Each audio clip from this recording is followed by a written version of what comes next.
How's everybody doing? My name is Anthony Brian Logan, and I have some great news for you today. You can see the headline on the screen before you. Nikki Haley announces a $285 million reduction in funding to the United Nations. And this is very, very big because I was seeing all kind of stuff as it relates to the tax cut situation. Shout out to Peter Schiff. If you don't know who he is, look him up on YouTube. He's a great financial guy. He gives a lot of financial advice, and he was saying how the tax cuts are pretty much worthless because if you're not cutting the government spending, you're going to end up with a lot of debt. Now, I don't see a better way to counteract that narrative than to cut $285 million from our spending budget to the UN, which is probably one of the most worthless organizations that there is. But we're going to see exactly what is in this article, and we're going to get down to the nitty gritty of it. And I'm going to give you my thoughts about the UN in general and why they're not needed. But let's get into the article and see what it says.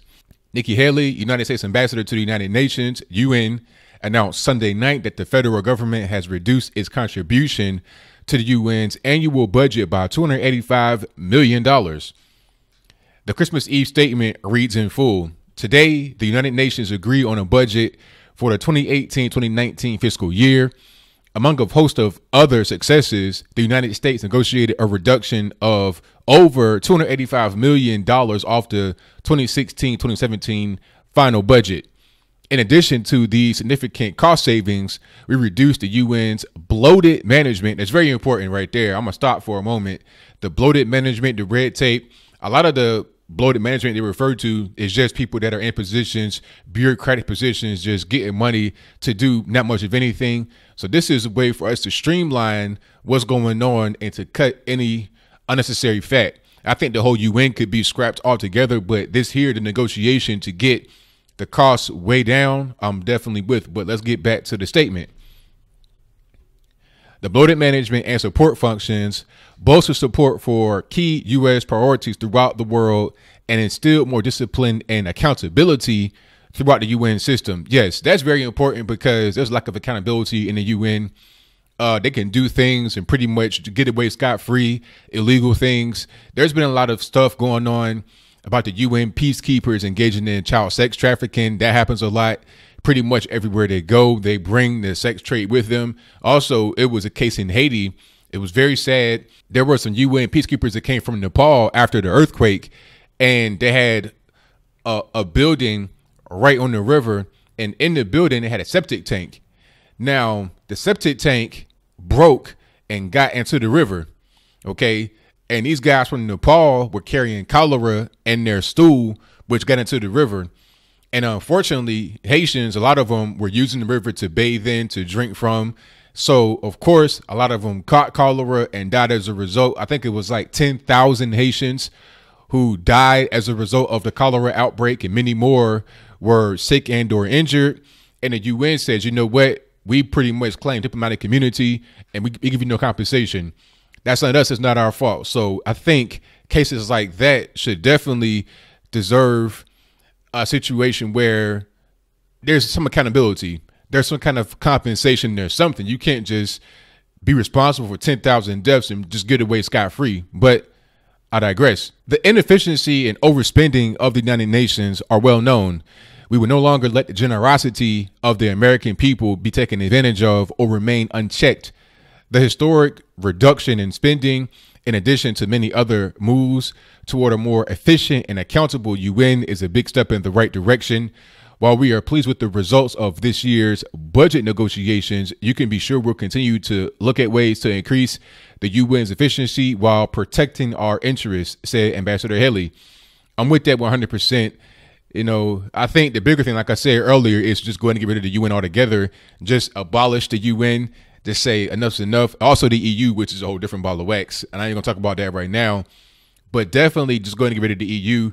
But I think this is a step in the right direction to not only curtail our spending, which is out of control.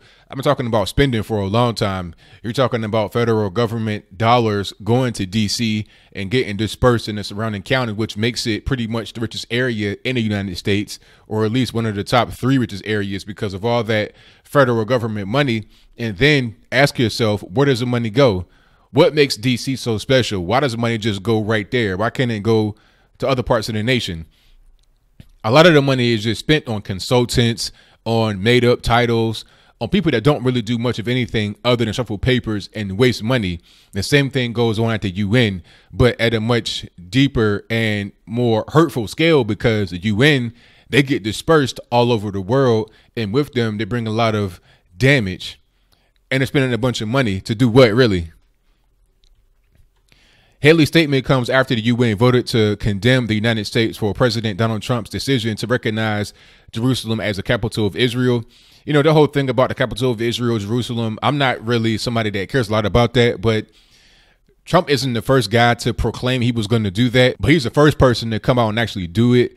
I think Slick Willie, Bill Clinton said it. George W. Bush said it. Barack Obama said it.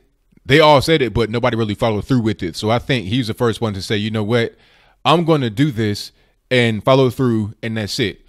But to me, it's not really a big deal. People have said that it's going to cause conflict in the region. I mean, come on, let's be serious. Conflict has been in that region for thousands of years. It's not going to be, you know, like all of a sudden now it's going to be conflict just because of what Trump did or what Trump recognized. And it's not even that Trump can actually recognize that or not himself. He can't be the guy that moves the capital. He can just say, I recognize it being here. Okay. It's just like recognizing Kosovo as a country. You can't actually make Kosovo be a country or not. You can just say, okay, I recognize that it's there. And that's it. Back to the article.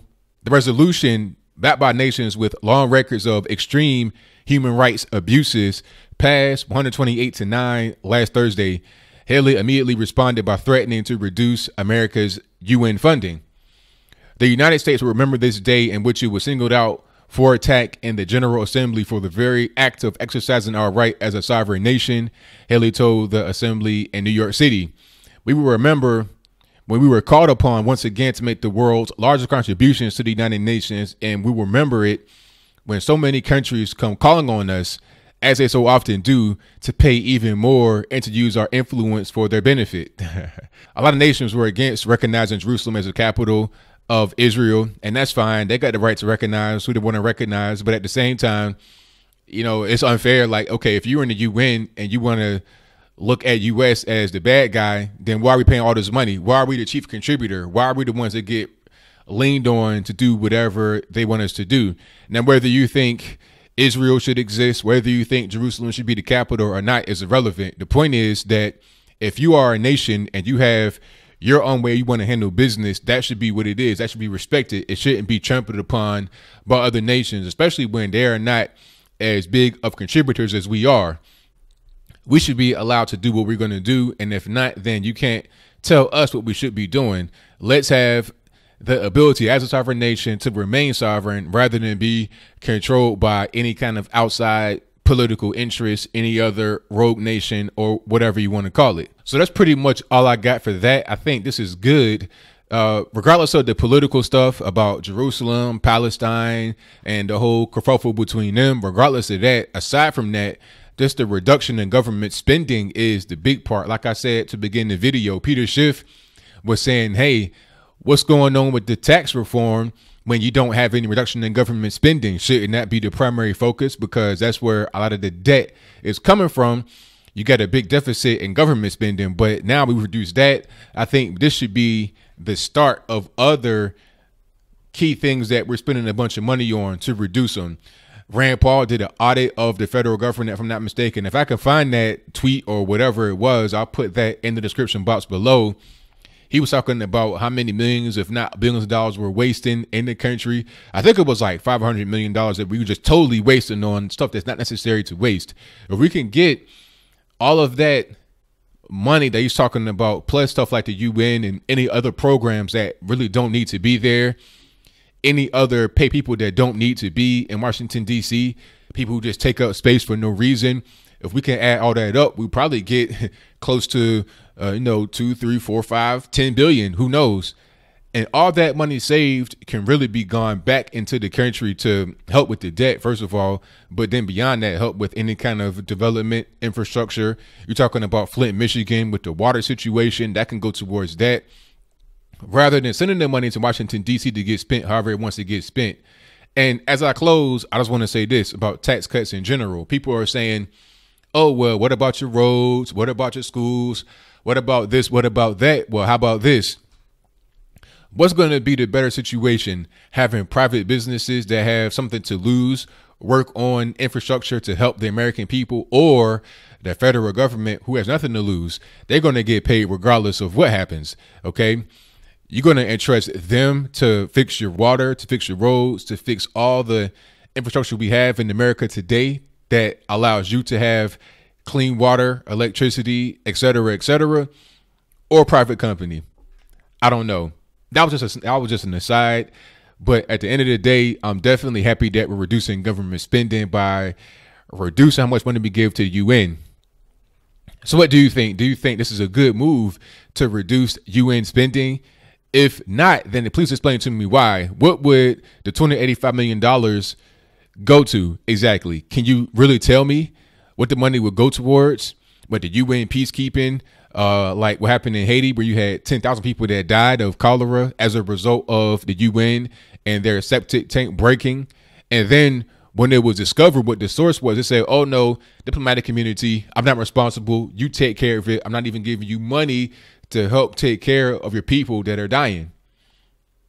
But do you think that this is a good thing, that we're reducing the spending to the UN? Is it a matter of, government needing to be smaller? Is it a matter of the UN needing to be smaller itself? Do you think we should have the UN at all? Should we abolish the UN and also the EU? I was getting ready to say EU. But what these organizations do really, especially the EU, which is a whole different ball of wax, but I've been seeing them threatening people, threatening Poland and stuff like that. It's like, for what reason?